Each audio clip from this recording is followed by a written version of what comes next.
Hello students, Vidya Bharati senior secondary school की online classes में आपका स्वागत है। पिछले वीडियो में हमने प्रोनाउन के टाइप्स के बारे में पढ़ा, जिनमें personal pronoun, distributive pronoun, demonstrative pronoun, interrogative pronoun, indefinite pronoun के बारे में पढ़ चुके हैं। अब इस वीडियो में हम एम्फेटिक और रिफ्लेक्सिव प्रोनाउन के बारे में पढ़ेंगे। सबसे पहले लेते हैं एम्फेटिक।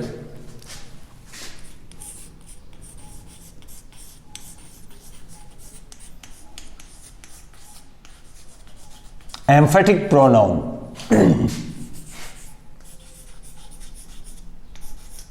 एम्फेटिक प्रोनाउन होता है निश्चयवाचक सर्वनाम।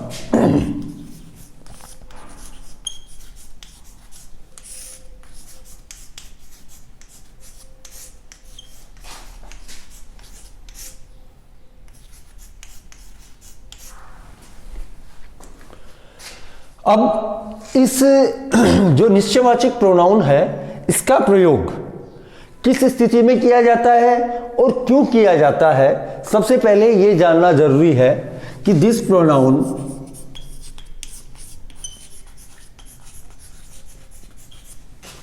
Is used to put stress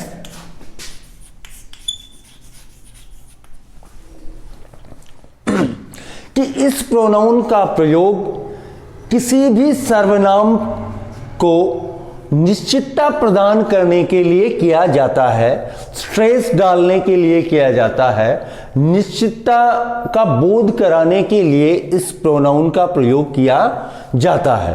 कि एम्फेटिक जो प्रोनाउन होता है, इस प्रोनाउन का प्रयोग किसी भी सर्वनाम के का निश्चार्थक प्रकट करने के लिए या निश्चितता का बोध कराने के लिए इस प्रोनाउन का प्रयोग किया जाता है। अब सबसे पहले इस प्रोनाउन की फॉर्म क्या होती है? फॉर्म इन सिंगुलर, सबसे पहले कि सिंगुलर जो प्रोनाउन होता है उसमें इसकी फॉर्म क्या होती है और प्लूरल में इसकी फॉर्म क्या होती है। सबसे पहले कि सिंगुलर में इसकी जो फॉर्म होती है वो शेल्फ होती है और प्लूरल में इसकी जो फॉर्म होती है वो सेल्वज होती है। इसकी दोनों फॉर्म कि सिंगुलर में सेल्फ और प्लूरल में सेल्वज होती है। मतलब एम्फेटिक जो प्रोनाउन होता है उसकी सिंगुलर में जो फॉर्म होती है वो तो सेल्फ होती है और प्लूरल में होती है वो सेल्वज होती है। जैसे myself, ourselves, him shelf,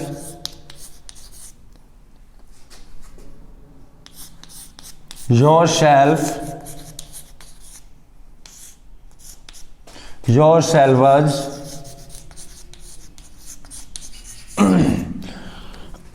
her shelf,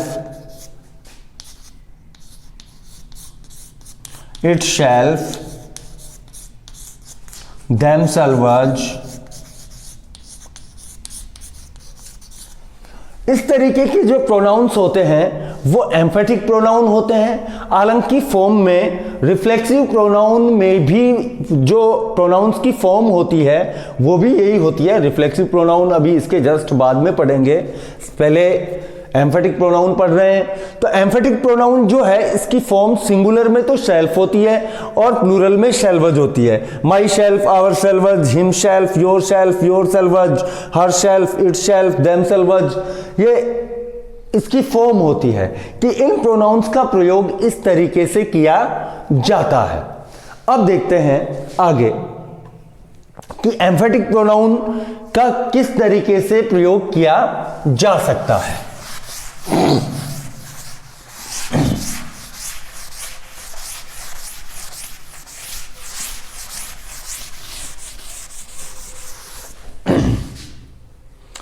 सबसे पहले कि जो एम्फेटिक प्रोनाउन है, emphatic pronoun can be dropped from the sentence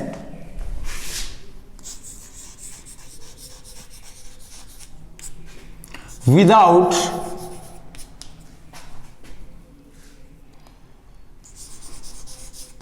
leaving any correctness.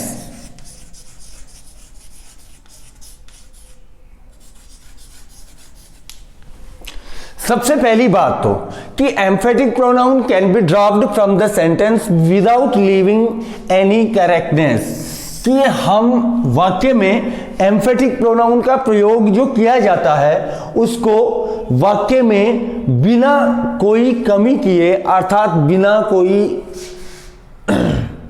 Correctness को छोड़े एम्फेटिक प्रोनाउन को वाक्य से ड्रॉप किया जा सकता है, वाक्य से हटाया जा सकता है। कि यदि हम एम्फेटिक प्रोनाउन को वाक्य से हटाते हैं तो वाक्य की प्रकृति पर कोई प्रभाव नहीं पड़ता है, वाक्य में कोई दिक्कत नहीं आती है, वाक्य में कोई भी जो कमी है उसका निर्माण नहीं होता है, कोई भी कमी जो होती है, इनकरेक्टनेस जो होती है उसका क्रिएशन नहीं होता है यदि हम एम्फेटिक प्रोनाउन को वाक्य से ड्रॉप कर दें। अर्थात एम्फेटिक प्रोनाउन को वाक्य से हटाया भी जा सकता है, और यदि एम्फेटिक प्रोनाउन को वाक्य से हटा देते हैं तो वाक्य की प्रकृति पर कोई प्रभाव नहीं पड़ता है।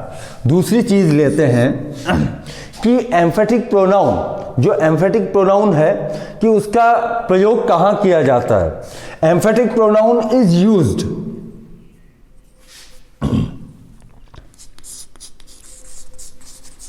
Emphatic pronoun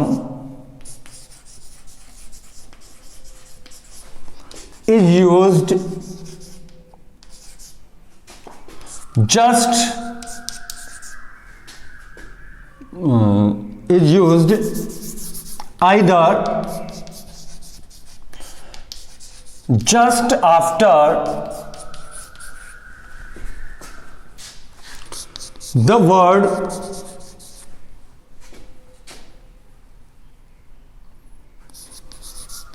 which this pronoun emphasizes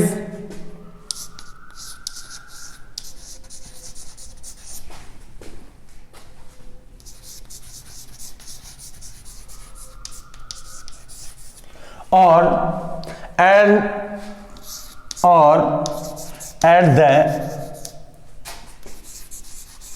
end of the sentence.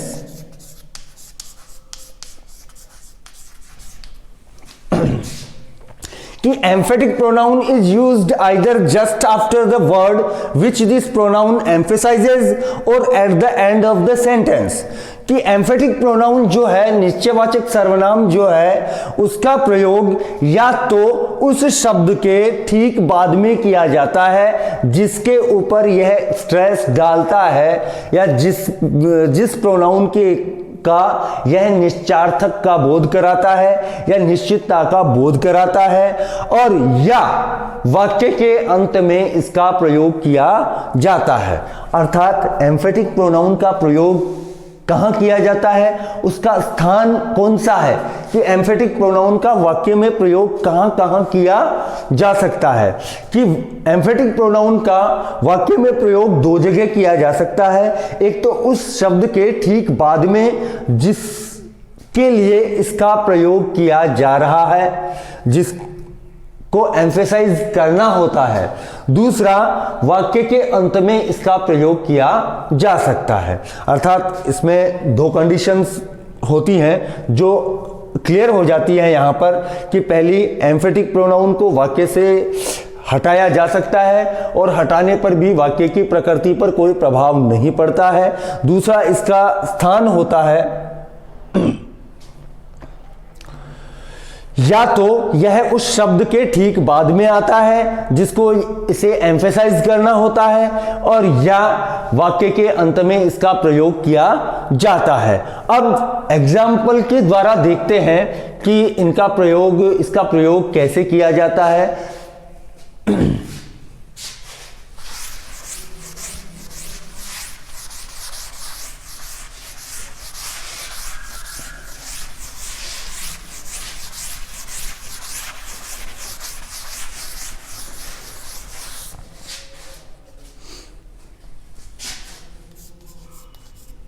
He himself taught प्रिया। यहां वाक्य देखिए, he himself taught प्रिया। यहां पर he himself कि वह स्वयं प्रिया को पढ़ाया, वह स्वयं प्रिया को पढ़ाया। यहां पर himself का प्रयोग he के लिए किया गया है, एम्फेसाइज करने के लिए कि उसने स्वयं ने प्रिया को पढ़ाया। यहां पर निश्चित अर्थ प्रकट कर रहा है, निश्चितता प्रकट कर रहा है ही में कि प्रिया को ही ने ही पढ़ाया है। यहां पर रवि भी हो सकता है कि रवि हिमसेल्फ टॉट प्रिया, क्योंकि रवि की जगह ही तो प्रोनाउन का प्रयोग हुआ है, ही का प्रयोग हुआ है, और ही हिमसेल्फ टॉट प्रिया। तो यहां पर हिमसेल्फ ये एम्फेटिक प्रोनाउन है। सबसे पहली बात कि ही को एम्फेसाइज कर रहा है, तो ही के तुरंत बाद में इसका प्रयोग हुआ है। दूसरा, ही टॉट प्रिया हिमसेल्फ। यहां पर प्रिया के लिए होता तो यहां पर हरसेल्फ होता, लेकिन ये ही के लिए आया है, ही को एम्फेसाइज कर रहा है, ये वाक्य के अंत में आया है, तो ये भी एम्फेटिक प्रोनाउन है, और ये ही को ही एम्फेसाइज कर रहा है, ही को ही एम्फेसाइज कर रहा है। अब यदि इनको वाक्य से हटा दिया जाए, यदि वाक्य से हटा दिया जाए तो वाक्य में कोई इनकरेक्टनेस नहीं आती है, उसकी करेक्टनेस नहीं जाती है। जैसे ही टॉट प्रिया, वाक्य सही है, कोई करेक्टनेस नहीं गई, अर्थात ये वाक्य भी सही है और ये भी सही है। यहां से एम्फेटिक प्रोनाउन को हटा दिया गया है। तो जो एम्फेटिक प्रोनाउन है उसका प्रयोग किसी भी सर्वनाम को एम्फेसाइज करने के लिए किया जाता है, और इसके प्रयोग करने के दो ही स्थान होते हैं। एक तो उस शब्द के ठीक बाद में जिसको एम्फेसाइज करता है, एक वाक्य के अंत में। और इनको वाक्य से हटा दिया जाए तो भी वाक्य की प्रकृति पर कोई प्रभाव नहीं kannada है। जैसे दूसरा वाक्य लेते हैं, और ही टॉट प्रिया हरसेल्फ। यहां पर किसे एम्फेसाइज कर रहा है?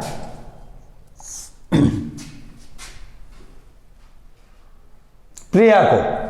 कौन कर रहा है? हरसेल्फ। तो ये क्या है? एम्फेटिक प्रोनाउन है। ये क्या है?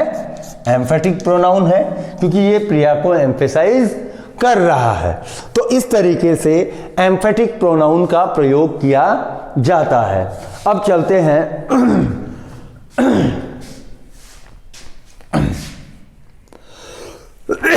Reflexive pronoun.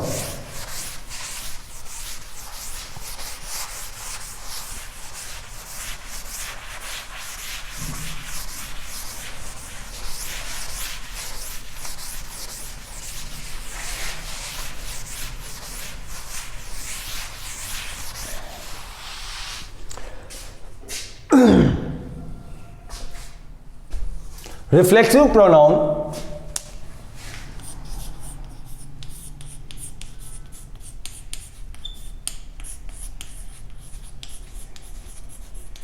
इसको हिंदी में कहा जाता है निजवाचक सर्वनाम।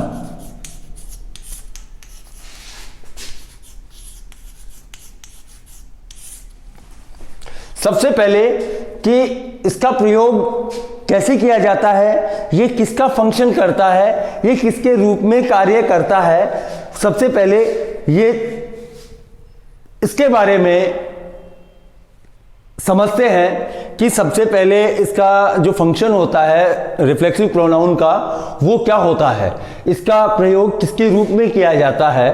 तो देखिए reflexive pronoun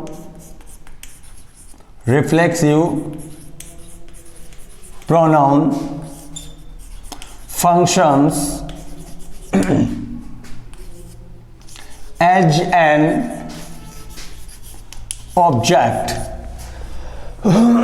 So it is always used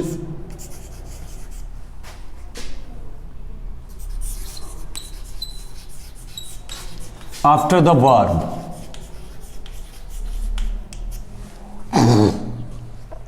कि reflexive pronoun functions as an object, so it is always used after the verb, used after the verb.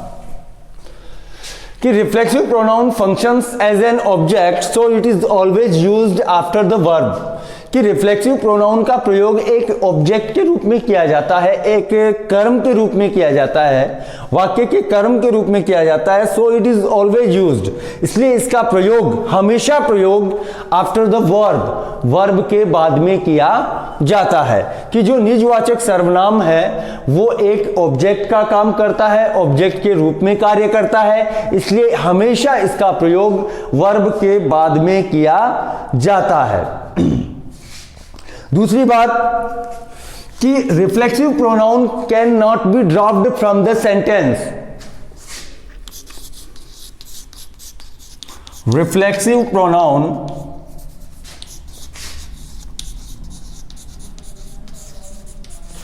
Can not be dropped from the sentence, from the sentence।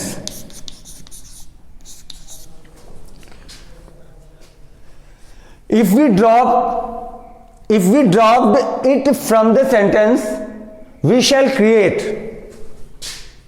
if we dropped it from the sentence,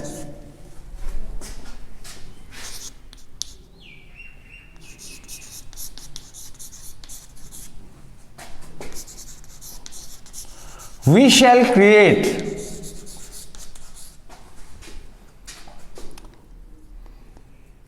an incomplete or incorrect sentence।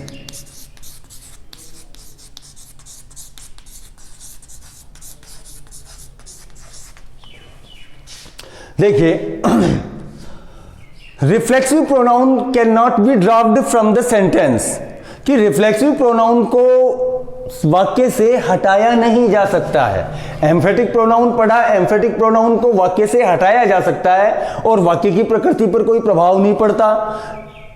लेकिन reflexive pronoun है उसको वाक्य से हटाया नहीं जा सकता है। If we dropped it from the sentence we shall create an incomplete और इनकरेक्ट सेंटेंस। और यदि हम इसे वाक्य से हटाते हैं तो हम एक अपूर्ण और गलत वाक्य का निर्माण करेंगे। कि इसकी शर्तें क्या है कि इसको वाक्य से हटाया नहीं जा सकता है, और यदि हम इसको वाक्य से हटाते हैं तो हम एक इनकम्प्लीट और इनकरेक्ट सेंटेंस का निर्माण करेंगे। तो रिफ्लेक्सिव प्रोनाउन का प्रयोग ऑब्जेक्ट के रूप में किया जाता है, इसलिए इसका प्रयोग हमेशा वर्ब के बाद में होता है। रिफ्लेक्सिव प्रोनाउन को वाक्य से नहीं हटाया जा सकता है। यदि हम इसे वाक्य से हटाते हैं तो हम एक गलत वाक्य का, अपूर्ण वाक्य का निर्माण करेंगे। अब इसकी फॉर्म इसकी फॉर्म लेते हैं कि इसकी फॉर्म क्या होती है। फॉर्म मैं पहले ही बता चुका हूं कि जो रिफ्लेक्सिव प्रोनाउन की फॉर्म होती है वो एम्फेटिक प्रोनाउन की फॉर्म जैसी ही होती है।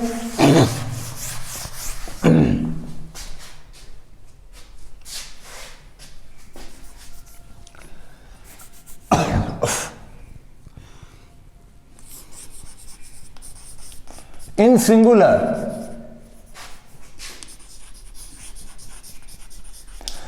में इसकी जो फॉर्म होती है वो होती है शेल्फ, और इन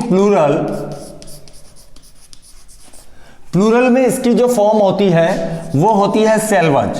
अर्थात एम्फेटिक प्रोनाउन और रिफ्लेक्सिव प्रोनाउन दोनों प्रोनाउंस की जो फॉर्म होती है वो सेम होती है, और इनका जो प्रयोग करने का तरीका होता है वो अलग अलग होता है। इन तरीकों में विरोधाभास होता है, क्योंकि एम्फेटिक प्रोनाउन जो है एम्फेसाइज करने के लिए प्रयोग किया जाता है, लेकिन रिफ्लेक्सिव प्रोनाउन का प्रयोग ऑब्जेक्ट के रूप में किया जाता है। एम्फेटिक प्रोनाउन को वाक्य से हटाया जा सकता है, लेकिन रिफ्लेक्सिव प्रोनाउन को वाक्य से नहीं हटाया जाता है। अगर हम इसको वाक्य से हटाते हैं, रिफ्लेक्सिव प्रोनाउन को वाक्य से हटाते हैं, तो हम एक गलत वाक्य का निर्माण करते हैं। इसलिए इसको वाक्य से हटाना नहीं चाहिए। अब देखते हैं इसका वाक्य में प्रयोग कैसे होता है। He hurts herself। यहां पर देखिए ही सब्जेक्ट है, ये वर्ब है, और यहां पर herself ये किसका काम कर रहा है, यहां पर ऑब्जेक्ट का। यहां पर किसका काम कर रहा है, ऑब्जेक्ट का। अब इसको हटाया नहीं जा सकता है। यदि हम इसको हटाते हैं तो एक अपूर्ण वाक्य का निर्माण होता है, लेकिन एम्फेटिक प्रोनाउन जो है उसको हटा सकते हैं, उसको हटाया जा सकता है। He gave a largest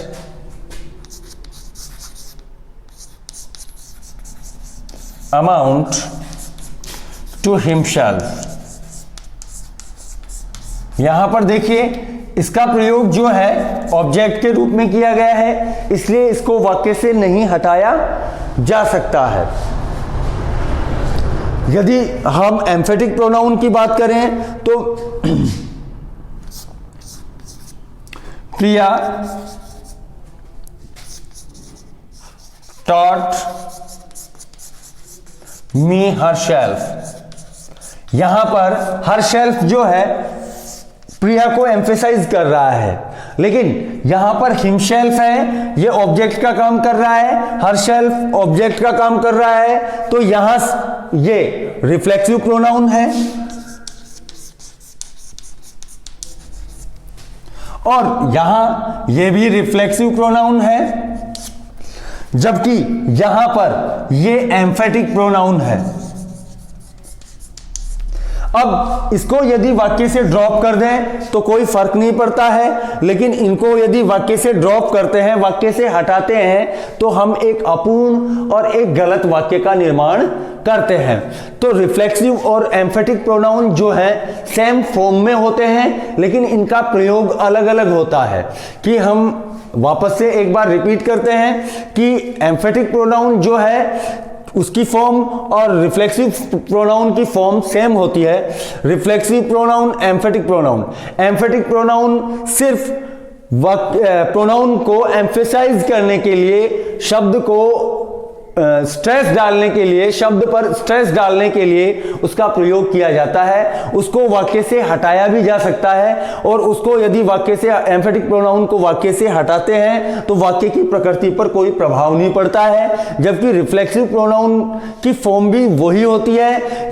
reflexive pronoun जो है एक ऑब्जेक्ट का काम करता है। यदि इसको वाक्य से हटाते हैं तो एक गलत वाक्य का और एक अपूर्ण वाक्य का निर्माण करते हैं, इसलिए इसको वाक्य से हटाया नहीं जा सकता है। अब देखिए कि वाक्य में इसका प्रयोग कैसे करें, यानी वाक्य में कि यदि 2 या 3 प्रोनाउन दिए हुए हों तो किसके अनुसार रिफ्लेक्सिव प्रोनाउन का प्रयोग किया जाता है कि एक ही वाक्य में एक प्रोनाउन हो तो हमें कोई दिक्कत नहीं होती है कि रिफ्लेक्सिव प्रोनाउन कौन सा है या किसके अनुसार रिफ्लेक्सिव प्रोनाउन का प्रयोग करना है। लेकिन यदि वाक्य में एक से ज्यादा प्रोनाउन हो तो रिफ्लेक्सिव प्रोनाउन किसके अनुसार प्रयोग किया जाए। सबसे पहले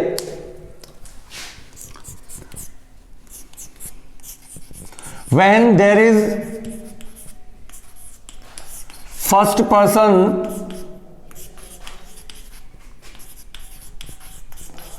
pronoun in the sentence,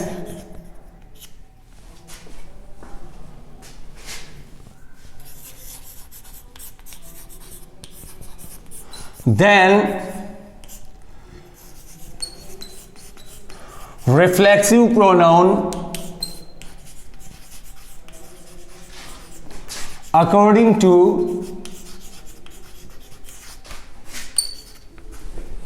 first person pronoun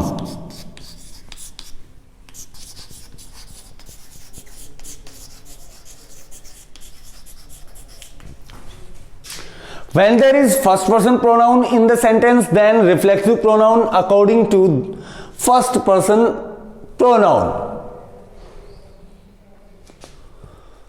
कि जब वाक्य में फर्स्ट पर्सन प्रोनाउन हो तो reflexive pronoun first person pronoun के अनुसार ही होगा। कि यदि वाक्य में फर्स्ट पर्सन प्रोनाउन हो तो रिफ्लेक्सिव प्रोनाउन जो है वो फर्स्ट पर्सन के अकॉर्डिंग ही आएगा। दूसरा लेते हैं, when there is not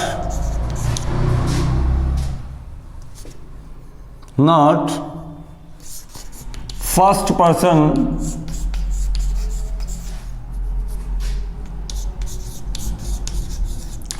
pronoun in the sentence,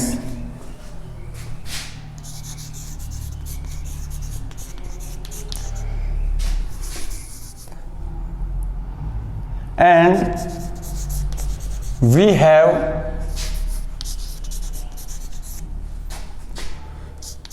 second person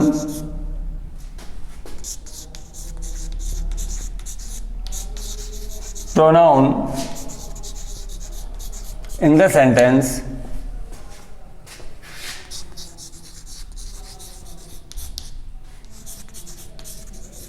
then reflexive pronoun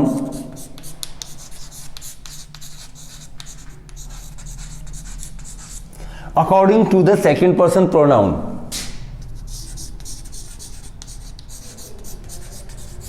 according to the second person pronoun।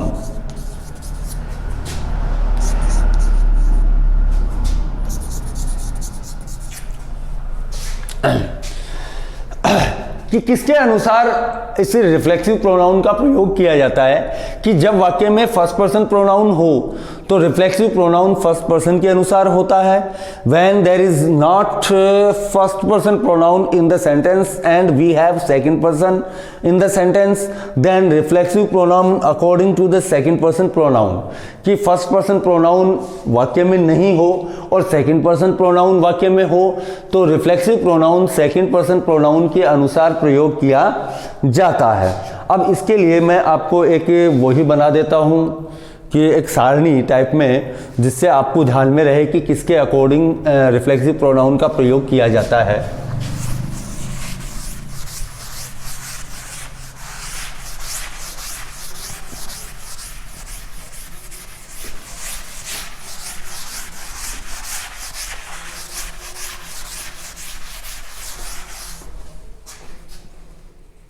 जैसे फर्स्ट पर्सन, सेकंड पर्सन और थर्ड पर्सन तीनों हों तो रिफ्लेक्सिव प्रोनाउन अकॉर्डिंग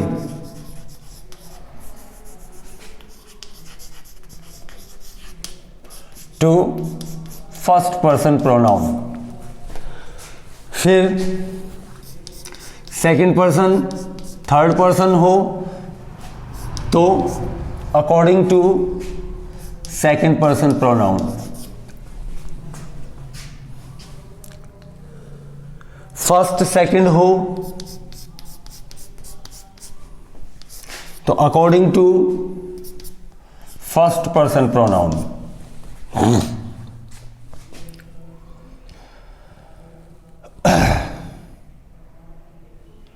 फर्स्ट और थर्ड हो तो भी according to first person pronoun.